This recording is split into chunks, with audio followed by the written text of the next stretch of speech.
Hello friends, आप सभी का ऑनलाइन स्टडी सीरीज में स्वागत है। तो फ्रेंड्स, आज के इस वीडियो में हम गति के नियम यानी कि लॉज ऑफ मोशन के बारे में बात करेंगे, जो कि पॉलिटेक्निक एवं आईआरटी एंट्रेंस एग्जाम के साथ साथ एनटीपीसी, ग्रुप डी, रेलवे एवं अन्य कॉम्पिटेटिव एग्जाम के दृष्टिकोण से बहुत ही इंपॉर्टेंट होने वाला है। तो फ्रेंड्स, इस चैप्टर से यानी कि लॉज ऑफ मोशन से हर बार हर एग्जाम में 2 से 3 क्वेश्चन आपको देखने को मिल जाएंगे। तो चलिए फ्रेंड्स, हम वीडियो स्टार्ट करते हैं। लेकिन वीडियो स्टार्ट करने से पहले फ्रेंड्स, यदि आप इस चैनल पर नए हैं तो प्लीज़ चैनल को सब्सक्राइब करके बेल आइकन प्रेस कर लीजिए, ताकि ऐसे ही रिलेटेड वीडियो का नोटिफिकेशन सबसे पहले आपको मिल सके। तो फ्रेंड्स, इस वीडियो के माध्यम से हम लॉज ऑफ मोशन यानी गति के नियम के थ्योरी पोर्शन को कवर करेंगे और आगे आने वाली वीडियोज के माध्यम से हम इसके न्यूमेरिकल पोर्शन को भी कवर करा देंगे। तो चलिए फ्रेंड्स, वीडियो स्टार्ट करते हैं। तो इस वीडियोज का सबसे जो पहला नंबर टॉपिक है, आपको स्क्रीन पर दिख रहा है कि बल की संकल्पना यानी कि कंसेप्ट ऑफ फोर्स क्या होता है।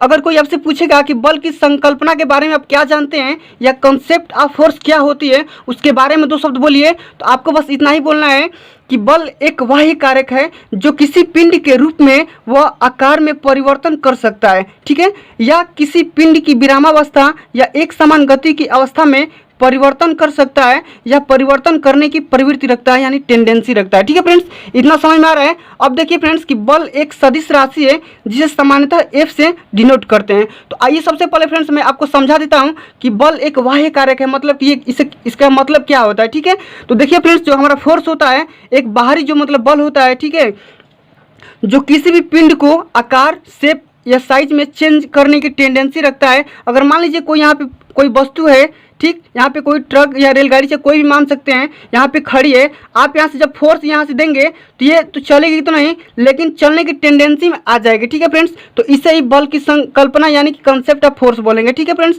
अब एक और यहाँ पे चीज़ लिखा है कि बल एक सदिश राशि है जिसे सामान्यतः F से डिनोट करते हैं। तो फ्रेंड्स, हम आपको बता चुके थे सदिश एवं अदिश राशि के बारे में, लेकिन यहाँ पे भी थोड़ा सा बता देता हूँ कि बल एक सदिश राशि, इसका मतलब क्या है। देखिए फ्रेंड्स, अगर कोई भी फोर्स है यहाँ पे F, तो इसके पास तो परिमाण तो है ही है, लेकिन साथ ही साथ इसके पास डायरेक्शन है कि आपको किस डायरेक्शन में फोर्स लगाना है। मान लीजिए इस पिंड पे आप फोर्स लगा रहे हैं, तो इस पिंड को अगर गतिमान या गतिशील करना है तो आप इस डायरेक्शन में फोर्स लगाएंगे। ठीक है, तो सदिश राशि की यही डेफिनेशन है कि परिमाण के साथ साथ उसमें क्या होनी चाहिए, दिशा भी होनी चाहिए। ठीक है फ्रेंड्स, तो आशा करता हूँ ये टॉपिक आपको समझ में आ गया है।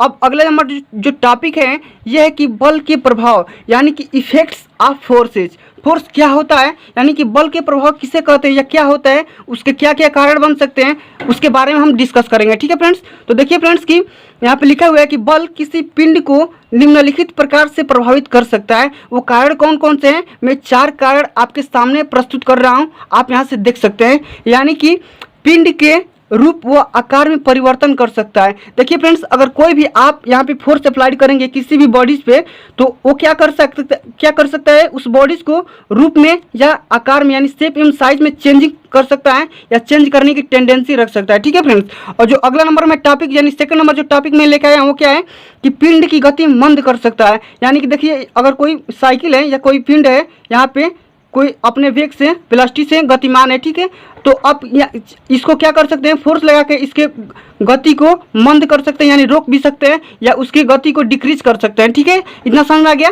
अब अगला नंबर जो टॉपिक है वो क्या है कि पिंड की गति त्वरित कर सकते हैं। अब देखिए फ्रेंड्स, अगर कोई वस्तु मान लीजिए 10 मीटर पर सेकंड की स्क्वायर से चल रही है, तो हम इसके फोर्स के अनुसार हम इसको 12 या 15 या आगे हम त्वरित कर सकते हैं। ठीक है, समझ में आ रहा है, इतना कोई दिक्कत नहीं है। अब देखिए, अब अगला नंबर जो टॉपिक है वो क्या है कि पिंड की गति की दिशा बदल सकते हैं। देखिए फ्रेंड्स, अगर कोई मान लीजिए कोई बॉडी है वो ईस्ट डायरेक्शन में जा रही है, ठीक है, यानी पूरब दिशा में जा रही है, तो आप इसे फोर्स लगा के इसे पश्चिम या उत्तर या दक्षिण या किसी भी डायरेक्शन में कर सकते हैं, आप इसके लिए स्वतंत्र है। ठीक है, तो अगला नंबर जो टॉपिक के बारे में हम डिस्कस करेंगे वो हमारा होगा, क्या होगा कि बल के प्रकार यानी कि टाइप्स ऑफ फोर्स कितने हैं, क्या क्या हो सकते हैं, कि बल के प्रकार कितने प्रकार के होते हैं, उसके बारे में हम डिस्कस करेंगे। आप यहाँ से देख सकते हैं। तो मेनली फ्रेंड्स मैं बता दूं कि बल 2 प्रकार के होते हैं, लेकिन थोड़ा मैं अलग मतलब स्टैंडर्ड लेवल से लेके आया हूँ, तो थोड़ा अदर फोर्सेस के बारे में हम जान सकते हैं। ठीक है, तो सबसे पहले हम जानेंगे कि क्षेत्र बल यानी कि फील्ड फोर्स क्या होता है। अगर कोई पूछेगा कि क्षेत्र बल के आप बारे में क्या जानते हैं या व्हाट इज फील्ड फोर्स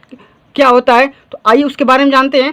कि देखिए फ्रेंड्स, ये वे बल हैं जिनमें 2 वस्तुओं के बीच संपर्क की आवश्यकता नहीं होती है। देखिए फ्रेंड्स, ये अगर कोई मान लीजिए एक फोर्स F1 है और एक फोर्स F2 है, तो इसमें अगर कोई देखिए अगर कोई बॉडी है जो दो है जिसमें फोर्सेज लगाना है, इसमें कोई आपस में कांटेक्ट की आवश्यकता नहीं पड़ती है, ये बिना कांटेक्ट के ही काम करेंगे। और मैं इसको एग्जांपल के तौर पे मैं बताऊंगा कि ग्रेविटेशनल यानी गुरुत्वाकर्षण फोर्स जो होता है, यानी गुरुत्वाकर्षण बल होता है, ये बिना कांटेक्ट के ही काम करते हैं। ठीक है, देखिए मान लीजिए कैसे काम करते हैं बता देता हूँ थोड़ा सा। जैसे मान लीजिए कि ये कोई फोर्स है m1 अगर ये फोर्स है m2। ठीक है, जैसे मान लीजिए हम m2 को ले लेते हैं, अर्थ ले लेते हैं यानी पृथ्वी ले लेते हैं। अगर m1 को f2 मतलब m1 को ले लेते हैं, कोई हमारा मतलब कोई पेंसिल या पेन या कुछ भी मान सकते हैं। ठीक है, कोई पत्थर मान सकते हैं। अगर मान लीजिए कि हम पत्थर को फेंकेंगे ऊंचाई पे, तो पृथ्वी क्या करेगी, इसको अपने ग्रेविटी के माध्यम से क्या करेगी, इसको अट्रैक्ट कर लेगी। तो देखिए अट्रैक्ट जब करेगी तो क्या होगा, हमारा इन दोनों पिंडों के बीच में हमारा एक ग्रेविटेशनल फोर्स लगेगा, इसकी वजह से हमारी ये फोर्स मतलब अट्रैक्ट करेगा। ठीक है,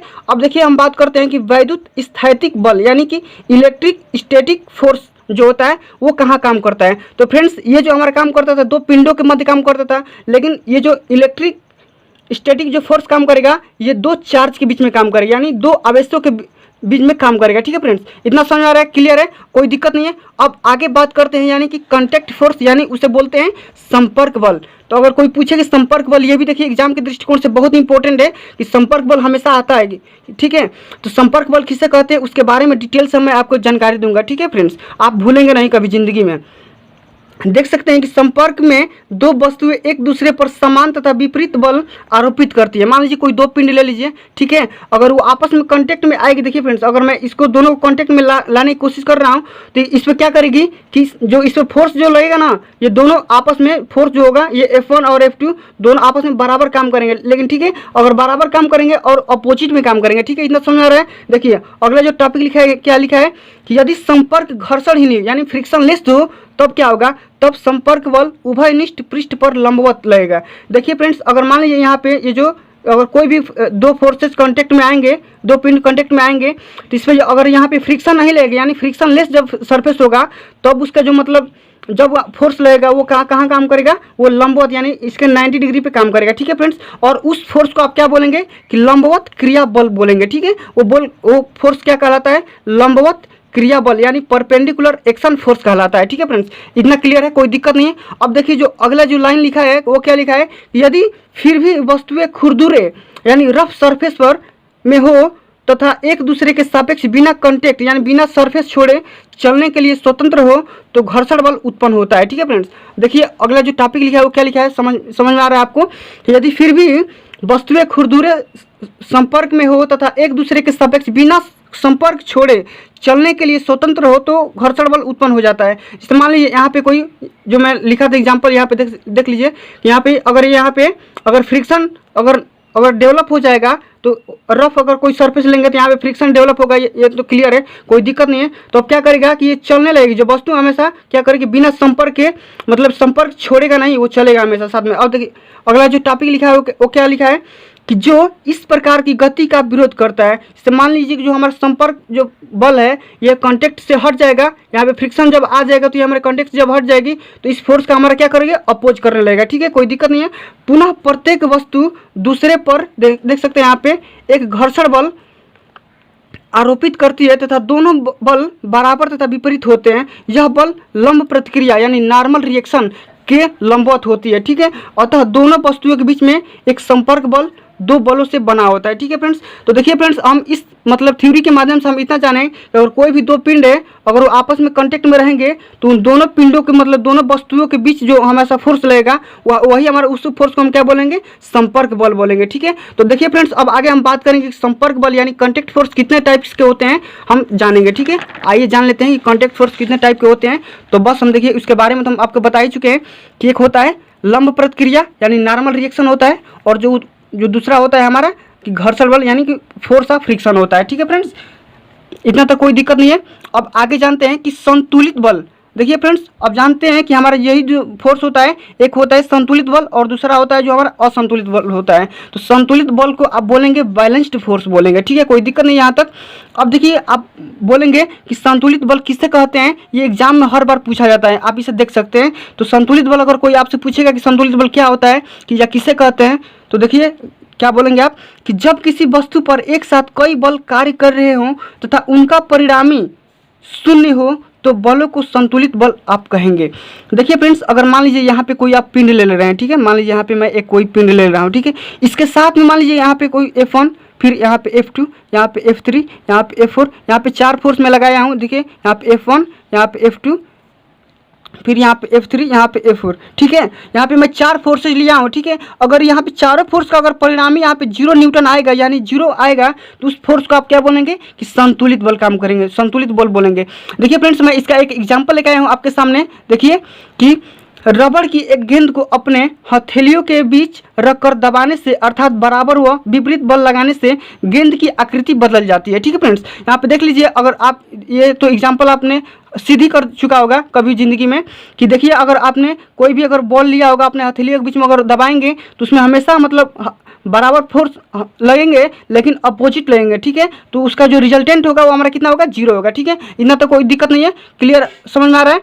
तो अब बैलेंस फोर्स के बारे में आप जान गए, अब जानेंगे हम अनबैलेंस्ड फोर्स क्या होता है उसके बारे में, यानी कि जानेंगे असंतुलित बल किसे कहते हैं या क्या होता है इसके बारे में जानकारी लेते हैं। यानी जब किसी वस्तु पर एक साथ कई बल कार्य कर रहे हो तथा उनका परिणामी बल शून्य न हो तो ऐसे बलों को असंतुलित बल कहते हैं। तो देखिए फ्रेंड्स, ये जो हमारा थ्योरी बोल रहा है वो क्या बोल रहा है, जैसे मान लीजिए यहाँ पे कोई पिंड ले रहे हैं, ठीक है, यहाँ पे कोई हम यहाँ पे आप कोई पिंड ले लिए, ठीक, और यहाँ पे इसका क्या होगा कि आप यहाँ पे देख सकते हैं कि इस पर हम फोर्स लगाएंगे, ठीक है, और यहाँ पे हम आपकी स्वतंत्र है कितने भी फोर्स लगा सकते हैं, ठीक है, F1, F2, F3। अगर इन सब का रिजल्टेंट अगर 0 नहीं आएगा तो आप ऐसे फोर्स को असंतुलित बल यानी अनबैलेंस्ड फोर्स बोलेंगे, ठीक है। तो इसका एग्जांपल देखिए, मैं एक गेम वाला एग्जांपल लेकर आया हूँ। आप जानते होंगे इससे कि जैसे कि रस्सा कस्सी, आप जानते होंगे कि आपके गांव में या आपके शहर में होता होगा कि रस्सा कस्सी के खेल में जब कोई टीम अधिक बल लगाकर कमज़ोर टीम वो रस्से को अपनी ओर खींच लेती है तब कहा जाएगा कि रस्से पर असंतुलित बल लग रहे हैं। जैसे मान लीजिए, देखिए फ्रेंड्स, ये जो रस्सा कस्सी वाला एग्जाम्पल मैं लेके आया हूँ, तो देखिए फ्रेंड्स, इधर हमारी टीम होती है और इधर एक टीम होती है, ठीक है, और दोनों टीम के बीच में एक हमारा रस्सा होता है, ठीक है फ्रेंड्स। आप यहाँ से देख रहे होंगे कि दोनों टीम के बीच में रस्सा होता है। अगर मान लीजिए कि ये टीम जो अधिक मतलब इसके अपेक्षा अधिक बलशाली है यानी कि ये वाली कमज़ोर है तो ये वाली इसको अपनी तरफ खींच लेगा ना, जब खींच लेगा तो हमारे दोनों फोर्स को क्या कर देगा, अनबैलेंस कर देगा। तो ऐसी फोर्स को हम अनबैलेंस यानी असंतुलित बल बोलेंगे, ठीक है फ्रेंड्स। अब देखिए फ्रेंड्स, अगला जो हम जानेंगे यानी बल की मात्रक यानी यूनिट ऑफ फोर्स क्या होता है उसके बारे में जानेंगे, ठीक है फ्रेंड्स। तो हम जानते हैं कि बल का SI मात्रक, मैं आपको बता चुका था कि बल का SI मात्रक क्या होता है, न्यूटन, ठीक है। अब यहाँ पे एक और जान सकते हैं कि F बराबर जो होता है MA, ये मैं कल बताऊंगा, ठीक है। न्यूटन का गति का नियम ये आगे आने वाले वीडियो में अगर अपलोड करूंगा तो ये मैं पूरा डिटेल में बताऊंगा, ठीक है, कि न्यूटन के कितने नियम होते हैं, क्या क्या होते हैं, उसके प्रॉपर्टीज क्या क्या होती है, ठीक है। तो यहाँ से अगर निकालेंगे तो यहाँ पे बल का जो मात्रक होता है यहाँ पे आ जाएगा न्यूटन, इसे SI मात्रक में न्यूटन बोलेंगे। और सीजीएस पद्धति में बल का जो मात्रक होता है वो डाइन होता है। और डाइन किससे आता है हम जानते हैं, इसके बारे में आइए जान लेते हैं कि 1 न्यूटन बराबर F बराबर, यहाँ पे लिख सकते हैं कि F बराबर M इंटू A होता है। तो F का मात्रक जो होता है kg होता है और A का मात्रक मीटर पर सेकंड स्क्वायर होता है, ठीक है फ्रेंड्स, इतना समझ में आ रहा है।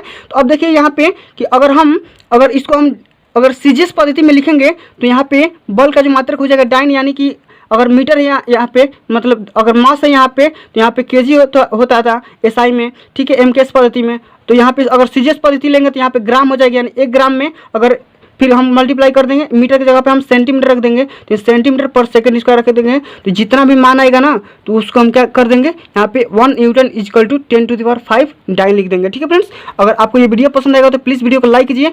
और देखिए फ्रेंड्स, यदि आप मेरे चैनल पर नए हैं तो प्लीज़ चैनल को सब्सक्राइब कर लीजिए, साथ ही साथ बेल आइकन प्रेस कर लीजिए, ठीक है फ्रेंड्स, ताकि मतलब आपको ये वीडियोज़ का नोटिफिकेशन सबसे पहले आपको मिलता रहे। तो फ्रेंड्स, इस वीडियो को अधिक से अधिक शेयर कीजिए और करने का प्रयास कीजिए ताकि आपके साथ साथ आपके फ्रेंड्स का भी भला हो सके। और आगे आने वाले वीडियोज़ में हम आपको बताएंगे कि न्यूटन की गति का नियम क्या क्या होते हैं, और आगे आने वाले वीडियो के माध्यम से हम ये भी बताएंगे इसके न्यूमेरिकल क्या क्या बन सकते हैं। तो thanks for watching this video.